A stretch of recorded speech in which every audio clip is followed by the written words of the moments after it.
आप देख रहे हैं डिजिटल क्रिएटिव। ये कहानी एक कनेडियन एयरपोर्ट से शुरू होती है।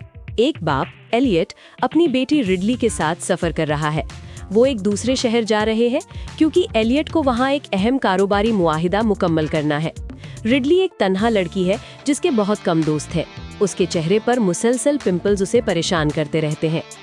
कुछ देर बाद उनकी परवाज मंजिल के शहर में उतरती है। पहुंचने के बाद एलियट और रिडली फौरन कार में बैठते हैं और निकल पड़ते हैं क्योंकि एलियट अपनी मीटिंग के लिए पहले ही लेट हो चुका है। रास्ते में एलियट अपनी बेटी का शुक्रिया अदा करता है कि वो उसके साथ आई और उसे तसल्ली देता है कि पिंपल्स को ज्यादा फिक्र ना करें और उन्हें बार बार ना छुएं। वो बताता है कि ये पिंपल्स बिल्कुल नॉर्मल हैं और तकरीबन हर नौजवान के चेहरे पर होते हैं। ये सुनकर रिडली कुछ पुरसुकून हो जाती है। हम ये भी जानते हैं कि रिडली की माँ कुछ अरसा पहले फौत हो चुकी थी और चूंकि रिडली अकेला रहना पसंद नहीं करती थी, इसलिए वो अक्सर अपने वालिद के साथ काम के सफर पर उनके साथ जाती थी ताकि उन्हें तन्हाई ना महसूस हो। उसी वक्त उस शख्स से जिससे एलियट को मिलना था फोन करता है और गुस्से में चीखता है कि वो लेट हो गया है। एलियट माजरत करता है और बहाने बनाता है, लेकिन खुशकिस्मती से नेटवर्क गिर जाता है और कॉल मुनक़तअ हो जाती है। एलियट राहत की सांस लेता है और तेजी से उस शख्स के महल की तरफ बढ़ता है। अचानक सड़क पर एक जानवर आ जाता है और एलियट की कार उससे टकरा जाती है। कार घूमकर सड़क के किनारे रुक जाती है। जब हालात कुछ पुरसुकून होते हैं तो एलियट अपनी बेटी से पूछता है कि क्या वो ठीक है। जब पता चलता है कि दोनों महफूज हैं तो वो दोनों बाहर निकलते हैं ताकि उस जानवर को देख सकें जिसकी वजह से हादसा हुआ। रिडली को पता चलता है कि ये कोई आम जानवर नहीं बल्कि एक अजीब घोड़ा है जिसके सर पर एक सींग है, एक यूनिकॉर्न। और सबसे ज्यादा हैरानी की बात ये कि उसके जख्म से नीला खून बह रहा है। एलियट बहुत गुस्से में है क्योंकि वो पहले ही लेट है, लेकिन रिडली इस पुरस्कार मखलूक से हैरान और मशहूर है जिसे उसने पहले कभी नहीं देखा था। अचानक यूनिकॉर्न का सींग पीले रंग की रोशनी से चमकने लगता है। बगैर सोचे रिडली बगैर आगे बढ़े उसे छू लेती है। जैसे ही वो सींग को छूती है वो अजीबोगरीब मनाजिर देखने लगती है, ऐसी चीजें जो वो समझ नहीं पा रही। सब कुछ धुंधला जाता है, लेकिन फिर उसे अपने बाप की आवाज सुनाई देती है और वो होश में आ जाती है। वो देखती है कि उसका बाप यूनिकॉर्न को मार रहा है। रिडली चीख कर कहती है कि रुक जाओ, लेकिन एलियट उसकी बात नहीं सुनता और यूनिकॉर्न के मरने तक मारता रहता है। कुछ देर बाद वो मिस्टर ओडेल के महल पहुंचते हैं जहां एलियट को अपना मुआहिदा फाइनल करना था। अजीब बात यह है कि एलियट ने यूनिकॉर्न की लाश कार के ट्रंक में ले आई है। वो कार बाहर खड़ी करता है, अंदर जाता है, ओडेल के बेटे शेफर्ड से हाथ मिलाता है, ओडेल की बीवी से मिलता है और आखिर में ओडेल के कमरे में जाकर माजरत करता है। वहाँ उसे पता चलता है कि ओडेल शदीद बीमार है और अब उसके आखिरी दिन है। एलियट मजीद बहाने बनाता है। इधर रिडली को यूनिकॉर्न के साथ जो कुछ हुआ था वो सब याद आ रहा है। ओडेल उसकी बेचैनी देखकर पूछता है कि क्या वो ठीक है। रिडली झूठ बोलती है कि हाँ, वो बिल्कुल ठीक है। फिर शेफर्ड उसके चेहरे पर दानों का जिक्र करता है। एलियट फौरन बात काटते हुए कहता है कि रिडली बाथरूम जाए और मुंह धो ले ताकि उसे बेहतर महसूस हो। दरअसल वो चाहता है कि रिडली वहां से निकल जाए ताकि वो मुआहिदा खराब ना करे या जो कुछ हुआ उसे किसी को न बताए। जब रिडली बाथरूम में मुंह धोती है और आईने में देखती है तो वो हैरान रह जाती है। उसके चेहरे के तमाम दान और दाग मुकम्मल तौर पर गायब हो चुके हैं। जब वो तौलिया देखती है तो उस पर नीला खून लगा है, यूनिकॉर्न का खून। ओडेल एलियट से कहता है कि उसने हर इलाज आजमा लिया लेकिन कुछ काम नहीं आया। अब वो हार मान चुका है और मौत का इंतजार कर रहा है। वो ये मुआहिदा इसलिए कर रहा है ताकि मरने से पहले अपनी कंपनी और खानदान का मुस्तकबिल महफूज कर सके और वो अपने बेटे शेफर्ड की जिम्मेदारी एलियट के हवाले करता है। रिडली अब भी हैरान है कि यूनिकॉर्न के नीले खून की बदौलत उसके चेहरे के तमाम दाग मुकम्मल तौर पर खत्म हो गए हैं। वो समझ जाती है कि ये खून जादुई है और इंसानों की बीमारियां ठीक कर सकता है। इसी वक्त एलियट की कार में यूनिकॉर्न का सींग हल्का सा चमकने लगता है। जब रिडली वापस आती है तो एलियट उससे कहता है कि ओडेल के खानदान से मिले। रिडली इनकार करती है, लेकिन एलियट जिद करता है और कहता है कि ये उसकी जिंदगी का सबसे बड़ा मुआहिदा है। जब रिडली यूनिकॉर्न का जिक्र करती है तो एलियट वादा करता है कि अगर वो उसकी बात मान ले और खानदान से मिले तो वो उसकी हर ख्वाहिश पूरी करेगा। बात पूरी होने से पहले कार में अजीब हरकत शुरू हो जाती है। यूनिकॉर्न की लाश हिलने लगती है। ये देखकर एलियट फौरन ओडेल से माजरत करता है और कहता है कि उसे फौरन जाना जरूरी है। ओडेल गुस्से में आ जाता है और कहता है कि एलियट हमेशा वादे तोड़ता है और अब जाना बहुत बड़ी बेइज्जती होगी। इसी वक्त एक गार्ड रिडली के पास आता है और पूछता है कि वो इतनी घबराई हुई क्यों है। जैसे ही वो जवाब देने वाली होती है, कार से जोर की आवाज आती है। सब बाहर भागते हैं। अचानक यूनिकॉर्न दोबारा जिंदा हो जाता है और कार को फाड़कर बाहर निकलने की कोशिश करता है।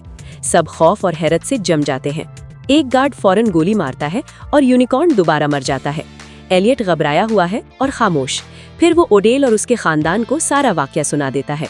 सब हैरान रह जाते हैं। रिडली सच बोलने का फैसला करती है। वो बताती है कि यूनिकॉर्न के नीले खून ने उसके चेहरे के तमाम दाग मुकम्मल तौर पर खत्म कर दिए। ओडेल हैरान होता है और पूछता है कि क्या उसे जिस्म में कुछ अजीब लग रहा है। रिडली कहती है नहीं, वो बिल्कुल ठीक है। रिडली तजवीज़ करती है कि जानवरों की तंजीम को बुलाया जाए ताकि वो यूनिकॉर्न को ले जाए, लेकिन ओडेल इनकार करता है और कहता है कि अगर हुकूमत को पता चला तो वो इस मखलूक का गलत इस्तेमाल करेगी। उसे खुद संभालना होगा। रात को एलियट रिडली के कमरे में चेक करने जाता है और देखता है कि वो उदास है। रिडली बताती है कि जब उसने यूनिकॉर्न के सींग को छुआ था तो उसने अजीब चीजें देखी। एलियट यकीन नहीं करता और कहता है कि ये वहम था। वो कहता है कि अब उसे ये सब भूलना चाहिए और मुआयदे पर तवज्जो देनी चाहिए। लेकिन रिडली बहुत परेशान है। वो जादुई यूनिकॉर्न के बारे में तहकीक करती है और पता चलता है कि ये कदीम अफसाना है। एक शाही खानदान ने उसे पालतू जानवर की तरह रखा था, लेकिन जब उसकी ताकत का पता चला तो उन्होंने उसे मारकर उसकी ताकत हासिल करने की कोशिश की। बाद में यूनिकॉर्न जिंदा हुआ और पूरे खानदान से बदला लिया। ये पढ़कर रिडली और भी खौफजदा हो जाती है। रात को उसे खौफनाक ख्वाब आते हैं। एक ख्वाब में वो जंगल में भागती है, लेकिन जब नीचे देखती है तो पता चलता है कि वो यूनिकॉर्न के जिस्म में है। वो खौफ से जागती है। आंखें खुलते ही कुछ अजीब आदमी उसके सामने खड़े होते हैं जो उसे और उसके बाप को बांध रहे होते हैं। वो साइंसदान हैं जिन्हें ओडेल ने बुलाया था ताकि नीले खून के असरात का तजर्बा किया जाए। तजर्बात के बाद रिडली अपने बाप को ख्वाब के बारे में बताती है। एलियट कहता है कि वो उसे भूल जाए। डॉक्टरों को पता चलता है कि यूनिकॉर्न का खून किसी भी इंसानी बीमारी को ठीक कर सकता है। वो तजवीज करते हैं कि इंसान पर बराह रास्त तजर्बा किया जाए। ओडेल बहुत पुरजोश होता है और फैसला करता है कि खुद पर तजर्बा करेगा। डॉक्टर खून का इंजेक्शन तैयार करते हैं और ओडेल को लगाते हैं। रिडली उससे नाराज होकर डांटती है और जंगल में सुकून तलाश करने भाग जाती है। साइंसदान यूनिकॉर्न का मुआयना करते हैं और पता चलता है कि उसकी रगें अब भी काम कर रही हैं। वो ज्यादा देर तक खून निकाल सकते हैं। रिडली जंगल में घूम रही होती है और महसूस करती है कि कोई उसे देख रहा है। वो खौफजदा होकर वापस लौट आती है। बाद में एलियट ओडेल से मिलने जाता है। ओडेल कहता है कि वो बहुत बेहतर महसूस कर रहा है और इलाज काम कर रहा है। एलियट खुश होता है। रिडली तहकीक जारी रखती है। शेफर्ड उसे देखता है और मदद करता है। उसे प्रिंटर देता है ताकि वो यूनिकॉर्न की तस्वीर और मालूमात प्रिंट कर सके। शेफर्ड के जाने के बाद अचानक ओडेल जाहिर होता है। अब वो मुकम्मल तौर पर तंदुरुस्त नजर आता है। वो डॉक्टरों को हुक्म देता है कि जितना मुमकिन हो नीला खून निकाले ताकि वो हमेशा इलाज रख सके। वो कहता है कि अगर ये अवामी हुआ तो इसकी कीमत बहुत बढ़ जाएगी। एक डॉक्टर बताता है कि इस खून की मियाद होती है, इसके बाद ये बेअसर हो जाता है। रिडली ओडेल की तब्दीली से खौफजदा होती है, लेकिन तहकीक जारी रखती है और खतरनाक मालूमात हासिल करती है। वो ओडेल के पास जाती है और खबरदार करती है कि ये दवा बहुत ताकतवर है, लेकिन ज्यादा मिकदार में मौत का बायस बन सकती है। वो बताती है कि सदियों से लोग यूनिकॉर्न के खून का यही इस्तेमाल करते आए हैं, लेकिन हर बार अंजाम तबाहकुन रहा। यूनिकॉर्न जिंदा होकर सबको मार डालता है। ओडेल उसकी बात को नजरअंदाज करता है और कहता है कि वो यूनिकॉर्न को पूरी दुनिया को दिखाएगा और उसे ये बात दोबारा न करे। रिडली बहुत दुखी होती है। बाद में ओडेल की बीवी उसे तसल्ली देती है और हल तलाश करने का वादा करती है। रिडली गुस्से और दुख में कार में बैठ जाती है क्योंकि उसका बाप भी उसकी हिमायत नहीं करता। इधर ओडेल और डॉक्टर यूनिकॉर्न को बैग में पैक करके महल से शहर ले जाने की तैयारी करते हैं। तैयारी के दौरान अचानक बिजली चली जाती है। डॉक्टरों का आला एक मजबूत सिग्नल देता है यूनिकॉर्न अब भी जिंदा है। रिडली कार से बाहर निकलती है और आसमान में अजीब रंग देखती है। एलियट डॉक्टरों से पूछता है कि क्या हो रहा है, लेकिन वो समझ नहीं पाते। अचानक एक डॉक्टर यूनिकॉर्न के सींग से मारा जाता है और मर जाता है। एलियट देखता है कि ये वही यूनिकॉर्न नहीं जो पहले मरा था, ये एक नया यूनिकॉर्न है। गार्ड्स मुसलसल गोलियां चलाते हैं लेकिन उस पर कोई असर नहीं होता। ताकतवर यूनिकॉर्न एक एक करके सब गार्ड्स को मारना शुरू कर देता है। एलियट चीखकर रिडली को कहता है कि कार में बैठकर भाग जाए। जैसे ही वो कार में बैठती है, यूनिकॉर्न उस पर हमला करता है। गार्ड्स जदीद हथियारों से रोकने की कोशिश करते हैं लेकिन नाकाम रहते हैं। रिडली बाहर निकलकर भागती है, यूनिकॉर्न उसके पीछे लग जाता है। वो एक इस्तबल में छिप जाती है लेकिन यूनिकॉर्न वहां भी पहुंच जाता है। अजीब बात ये कि जैसे ही वो रिडली के करीब आता है, वो पुरसुकून हो जाता है। उसका सींग चमकने लगता है। एक खातून गार्ड आती है और बाकी गार्ड्स के साथ गोलियां चलाती है। यूनिकॉर्न भाग जाता है और सुकून हो जाता है। सब महल वापस आते हैं। रिडली अपने बाप से बहुत नाराज होती है। वो चीख कर कहती है कि उसने कई बार खबरदार किया था लेकिन उसने कभी यकीन नहीं किया। एलियट अब भी ओडेल का साथ देता है। रिडली इल्तिजा करती है कि यूनिकॉर्न को उसके वालिदैन के पास वापस किया जाए। ये वाहिद तरीका है कि सब कुछ रुक जाए, लेकिन कोई नहीं सुनता। ओडेल इसके बिल्कुल बरक्स फैसला करता है। वो तमाम जादुई यूनिकॉर्न्स का शिकार करेगा। वो शिकारियों की एक टीम बनाता है और जंगल की तरफ निकल जाता है। एलियट भी उनके साथ जाने की तैयारी करता है लेकिन रिडली रो रो कर उसे रोकती है। एलियट इनकार करता है और कहता है कि वो ओडेल को अकेला नहीं छोड़ सकता। उधर शेफर्ड चुपके से यूनिकॉर्न का खून का नमूना लेता है। वो समझता है कि इससे उसे बहुत ताकत मिलेगी। वो इससे एक खास माए बनाता है और खुद इस्तेमाल करता है। फौरन उसके जिस्म में अजीब तब्दीलियां शुरू हो जाती हैं। रिडली को भी कुछ खौफनाक महसूस होता है। वो कार में बैठकर भागने का सोचती है लेकिन आखिरी लम्हे में अपने बाप को अकेला छोड़ने से बाज रहती है। फिर वो आसमान में अजीब रोशनी देखती है। वो अंदर भागती है और अपनी तहकीक के कागजात देखकर सच जान लेती है। यूनिकॉर्न ने जंगल में उनके लिए एक जाल बिछाया है।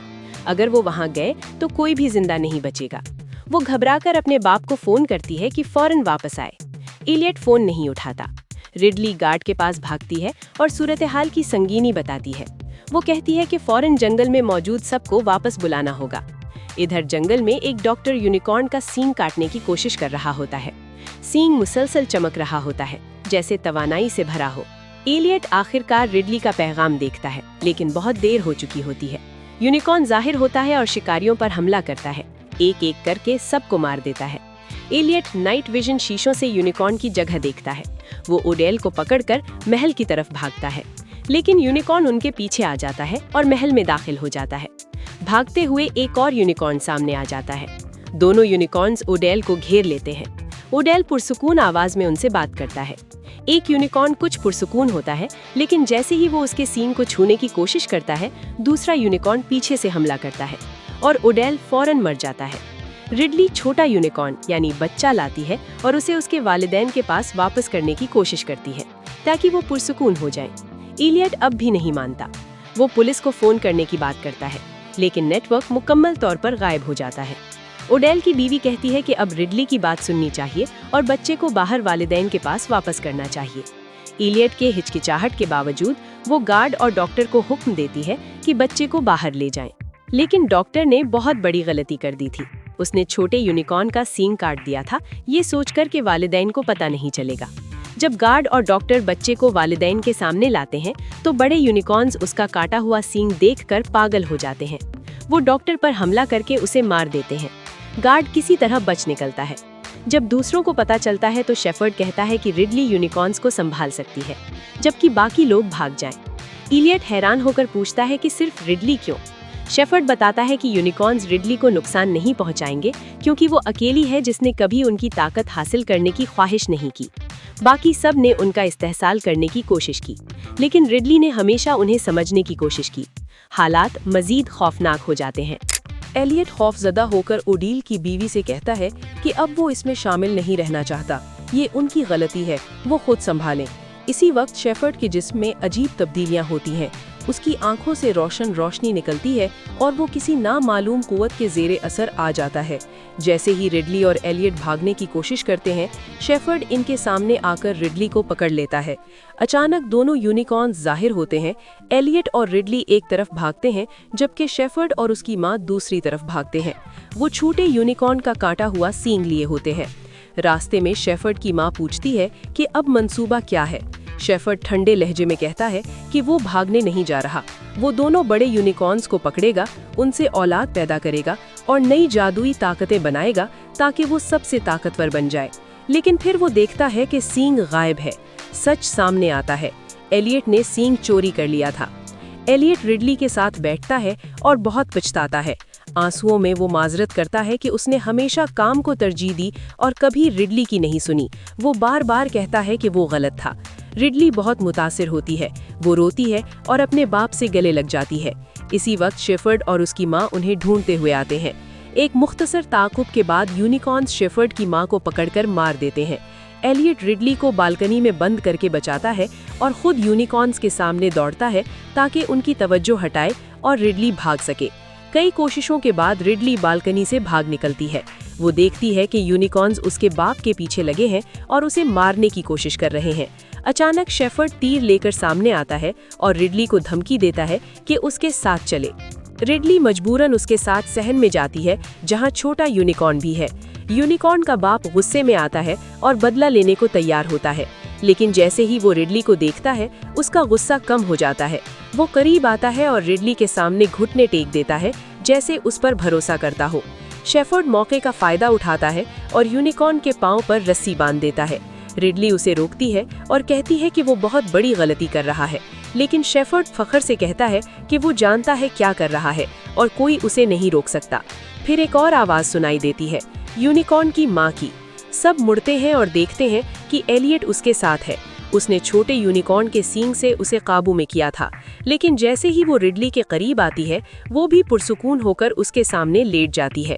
जब रिडली दोनों यूनिकॉर्न्स के करीब जाती है तो वो मुकम्मल तौर पर सुकून का शिकार हो जाते हैं। ये देखकर शेफर्ड दोबारा आगे बढ़ता है और माँ यूनिकॉर्न के पांव पर रस्सी बांध देता है। एलियट का गुस्सा फट पड़ता है। वो जो सींग थामे हुए हैं उससे शेफर्ड पर वार करता है, लेकिन शेफर्ड जो अब यूनिकॉर्न के खून से बहुत ताकतवर हो चुका है, वार रोक लेता है और अपने तीर से एलियट पर हमला करता है। एलियट गिर जाता है, शदीद जख्मी और खून बह रहा होता है।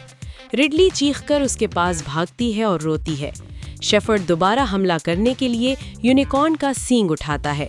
इसी लम्हे बाप यूनिकॉर्न रस्सी तोड़कर आगे बढ़ता है और शेफर्ड को पूरी ताकत से ठोकर मारता है। शेफर्ड हवा में उड़ता है और जमीन पर गिरकर फौरन मर जाता है। एलियट अब आखिरी सांसें ले रहा होता है।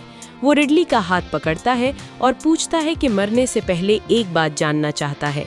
जब तुमने पहली बार यूनिकॉर्न का सींग छुआ था तो तुमने क्या देखा? रिडली आंसू पोंछती है और बताती है कि उसने अजीब चीजें देखीं। यूनिकॉर्न उसे अपनी इब्तिदा, अपनी दुनिया और अपने दर्द दिखाना चाहता था। उन मनाजिर में उसे अपनी माँ की यादें भी दिखाई दीं, वो यादें जो उसके बाप ने बहुत पहले भुला दी थीं। एलियट हल्का सा मुस्कुराता है, अपनी बेटी की आंखों में देखता है और कहता है, मुझे माफ़ कर दो रिडली। और चंद सेकंडों में उसकी सांस रुक जाती है। रिडली अपने बाप को गोद में लेकर जार जार रोती है। उसे यकीन नहीं आता कि वो उसे कभी नहीं देख सकेगी। लेकिन फिर एक मौजज़ा होता है। बाप यूनिकॉर्न पुरसुकून होकर रिडली के सामने खड़ा होता है। वो और माँ यूनिकॉर्न मिलकर अपनी ताकतों से एक रोशन रोशनी बनाते हैं। इस रोशनी से छोटे यूनिकॉर्न का टूटा हुआ सींग दोबारा जुड़ जाता है।